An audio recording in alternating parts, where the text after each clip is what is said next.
Hey guys, I'm Alex. Remember last time we talked about how Joseph was sold by his mean brothers to some traders? These traders thought Joseph was a good boy, so they took him to a slave market in Egypt and set a high price for him. But nobody brought Joseph for a long time.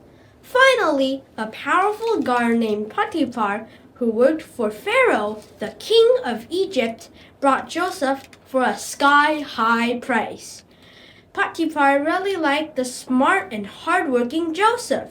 He made Joseph do various things to serve him. Although Joseph had never done this sort of stuff before back home, he worked very hard because he was worried that Potiphar might sell him like his brothers did. Some night and everything was quiet, Joseph would pray to God. He didn't know why God had brought him to Egypt as a slave, but he believed that God had wonderful plans for him. God was always watching over Joseph, so Joseph did his work very well, and Potiphar was very impressed. Potiphar trusted Joseph with many important things in his household. Joseph was very loyal to Potiphar and served him just like he would serve God. Potiphar was really happy with Joseph. Sometimes Joseph would think about his home in Canaan. He loved his father Jacob, and he would remember all the happy times he had spent with him.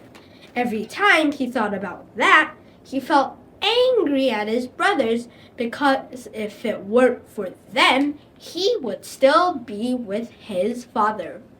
Everything was going well for Joseph, except for one problem: Potiphar's wife.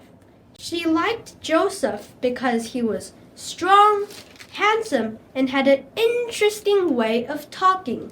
Potiphar's wife was a bad woman. She wasn't loyal to her husband and always wanted to do bad stuff. She tried to tempt Joseph into having relations with her, but Joseph refused her many times and said seriously, "I can't do this bad thing with you. My master trusts me and have given me control over everything in his house. I can't betray him and offend God." Potiphar's wife laughed and said, "God? Our God is Pharaoh. He's enjoying himself in the palace, and of course he won't know about what we do."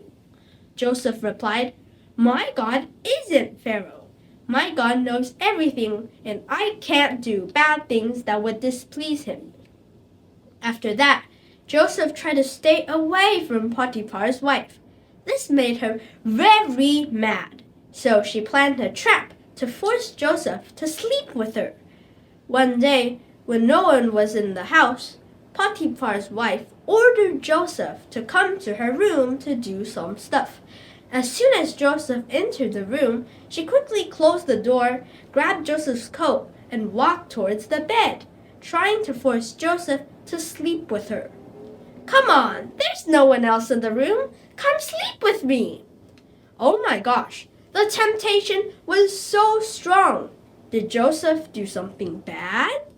No, Joseph was a good person. He was shocked and struggled for a moment, but he couldn't free himself. He had no choice but to leave his coat behind, open the door, and flee. Potiphar's wife pretended to be upset and shouted, "Help! Help! This slave tried to rape me!"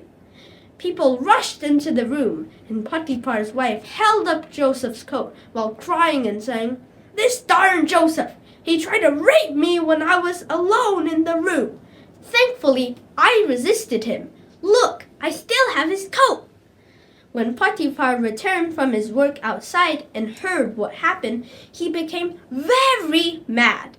Without even listening to Joseph's explanation, he immediately had him seized and thrown into the royal prison in Egypt.